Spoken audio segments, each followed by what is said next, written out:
আসসালামু আলাইকুম রহমতুল্লাহি বারাকাতু। সবাই কি অবস্থা, ভালো আছেন? আজকে একেবারে ইনট্যাক্ট ইনট্যাক্ট একদম দেখতেছেন, খুবই ভালো একটা গাড়ি। ওকে, তো এই মাত্র নিলাম। এখন গাড়িটা নিয়ে মাত্রই একদম নতুন গাড়ি। আহ, এই গাড়িটা নিয়ে যাচ্ছে হচ্ছে শারজা, দুবাই থেকে শারজা ইন্টারসিটিতে। কথা হচ্ছে যেখান দিয়ে যাচ্ছি এইখানে আমার অনেক স্মৃতি। এই কোম্পানিতে আমি প্রায় 17 বছর এই কোম্পানিতে কাজ করেছি। অনেক মায়া ভালোবাসা এই কোম্পানির প্রতি আছে আমার। কোম্পানিতে কিছু কিছু দোষ থাকলেও কিছু কিছু আমাদের সামনে থাকলেও, এই গাছটা দেখতেছেন না? এই যে একটা গাছ সামনে দেখা যাচ্ছে, এই যে গাছটা, এই গাছটার প্রতি হাজার হাজার লেবারের দোয়া আছে। অর্থাৎ লেবার বলতে আর কি, যারা এই কোম্পানিতে কাজ করে। এই যে আমার এই কোম্পানি, পুরাতন company Reliance electromechanical company LLC. বিগত জীবনের 17টা বছর এই কোম্পানিতে আমি পার করছি। আর এই গাছটা মানে আসলে এই কোম্পানিতে তো লেবারদের বসার মতো জায়গা দেয় না। তো কোম্পানিতে এই যে বাইরের এই সাইডটা, এই যে এই সাইডটাতে অনেক লেবার বসে থাকে। আবার ওই যে ভিতরে একটা চেয়ার রাখা আছে, এখানে বসে থাকে সারাদিন ভর, যত পর্যন্ত কোম্পানি আমাদের পাসপোর্ট রিলিজ না করে তত পর্যন্ত এই কোম্পানিতে এই যে লোকজনগুলো আইসা বসে থাকে পাসপোর্টের অপেক্ষার জন্য, তার হিসাবের জন্য। কোম্পানির দুইটা সেক্টর, ঠিক আছে? ওই যে একজন দেখা যাচ্ছে কোম্পানির ভিতরে, আমার পরিচিত, এরাও দেখলে চিনবে হয়তো বা। এই যে কোম্পানি রিলায়েন্স ইলেকট্রোমেকানিক্যাল এলএলসি। আর হচ্ছে ওইখানে আমরা পেছনে ছিলাম, এই কোম্পানির পেছনে ছিলাম।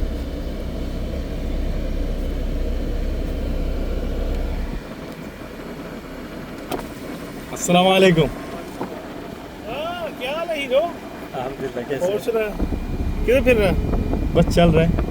काम सब सही है ये बात। अल्हम्दुलिल्लाह अल्हम्दुलिल्लाह अल्हम्दुलिल्लाह, अल्लाह ने पक चला रहा है। मतलब बेहतर हूँ, बहुत बेहतर। किधर किधर होता है आजकल। बस नहीं किधर रहता किधर है। रहते बार दुबई में। हाँ, फैमिली इधर ही है। नहीं फैमिली घर गया ना, मुल्क गया। लेके नहीं आया था। लेके आएगा अभी तो हाँ, अभी थोड़ा बहुत हुआ ना। मैं भी 4 महीना रुक के आया ना घर, और सब ठीक है ना भाईजान? चलो अल्हम्दुलिल्लाह। ওকে, আসসালামু আলাইকুম। তো এটা হচ্ছে নতুন কোম্পানির আমাদের, আর হচ্ছে এই কোম্পানিরই, এটা হচ্ছে কোম্পানির স্টোর ছিল এখানে, এটা স্টোর। আসলে অনেক স্মৃতি তো এখানে, এই স্মৃতিগুলো ধরে রাখতে পারিনি যে কোম্পানির স্টোর ছিল। যাক, আল্লাহ সবাইকে ভালো রাখুক, এই কোম্পানির দোয়া করি। এই কোম্পানির কিছু ব্যাড এক্সপিরিয়েন্স আমার জন্য গেছে অনেক। হ্যাঁ, আমি এই কোম্পানির মানে অনেকগুলো দিক শেষ পেশে আমি ঠিক করতে পারছি। কারণ এই কোম্পানিকে যদি কেউ একেবারে গোড়া লেভেল পর্যন্ত নিয়ে যেতে পারে, তো সেই লোকটাই ছিলাম আমি। যেমন এই কোম্পানিতে আমি আমার যখন ফাইনাল গ্র্যাজুইটি যেটা, সেটা দিচ্ছিল না, তখন আমি এই কোম্পানির নামে মামলা করি।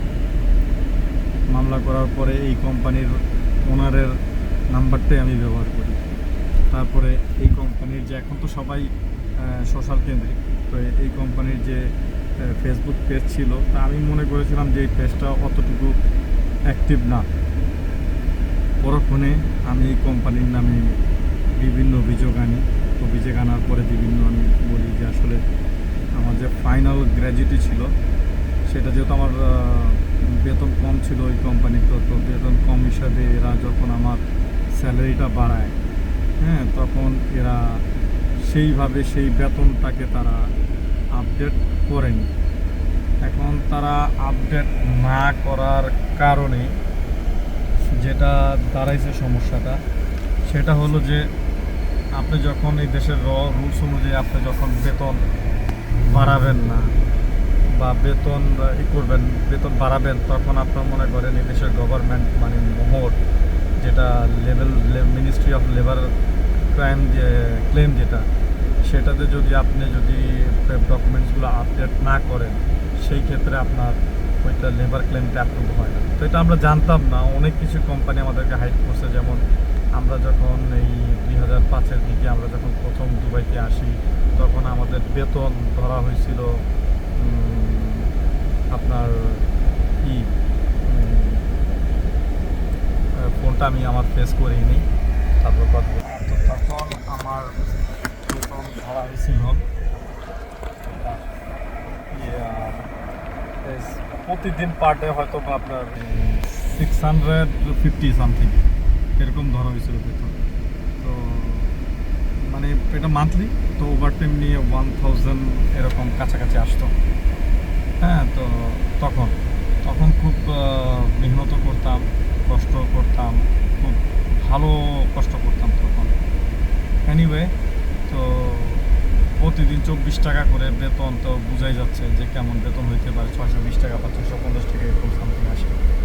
এরপর ওখানে তারা আমাদের থেকে এই সব ডকুমেন্টগুলো চার্জ করে করে করে করে করে করে হ্যাঁ, তারা আমাদের খুব মানে আস্তে ধীরে যখন আমাদের স্যালারিটা বাড়ে, হ্যাঁ, বাড়ার পর দেখা যায় যে আমাদের স্যালারি তখন করে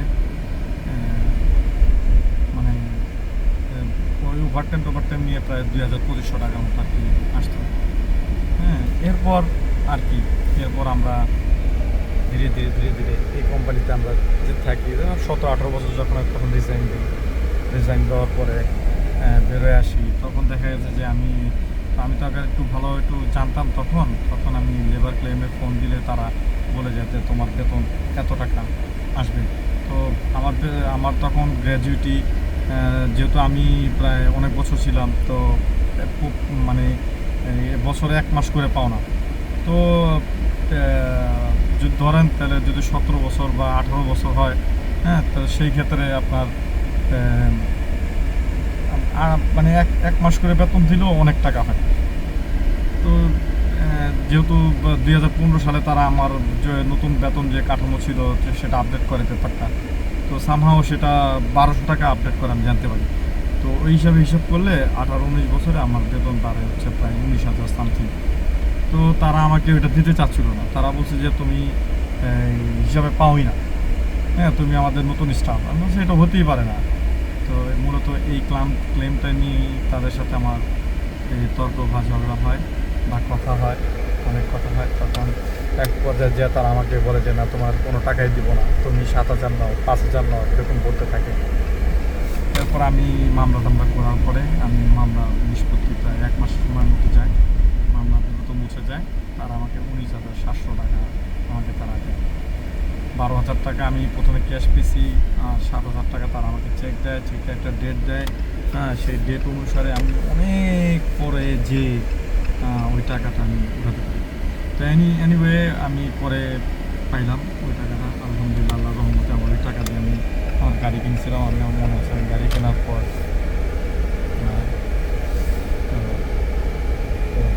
ভালোই একটা এই যে পর্যন্ত আল্লাহর রহমতে আল্লাহ আনাইছে আমাকে। তো এমন না যে ওই কোম্পানিতে থাকা অবস্থা ভালো ছিলাম না, ওই কোম্পানিতে থাকা অবস্থা আমি খুব ভালো ছিলাম, ব্যবসা করেছি, বিজনেস করেছি, আমার সময় ব্যবসা ছিল নিজের, তো করছি আলহামদুলিল্লাহ। আল্লাহ ওই কোম্পানিতে থাকা অবস্থা আমি ভালো ছিলাম, খুব শান্তিতে ছিলাম, আমার কোনো ধরনের সমস্যা ছিল না, আল্লাহ আমাকে কখনো সমস্যায় রাখে নাই।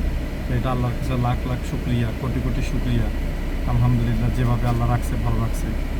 বর্তমানের পরিস্থিতি যাই হোক, আগের চাইতে এখন তো ওইরকমভাবে ভাবতে গেলে হয় না, প্রতিনিয়ত মানুষের বয়স বাড়ে, মানুষের সময় ওরকমভাবে চলে আসে।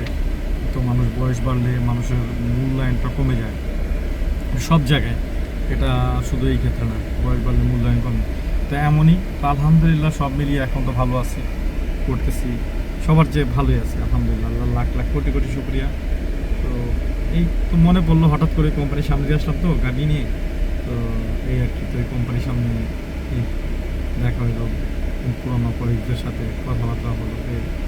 তো আসসালামু আলাইকুম, দোয়া রাখবেন, সবাই ভালো থাকবেন, আল্লাহ হাফিজ।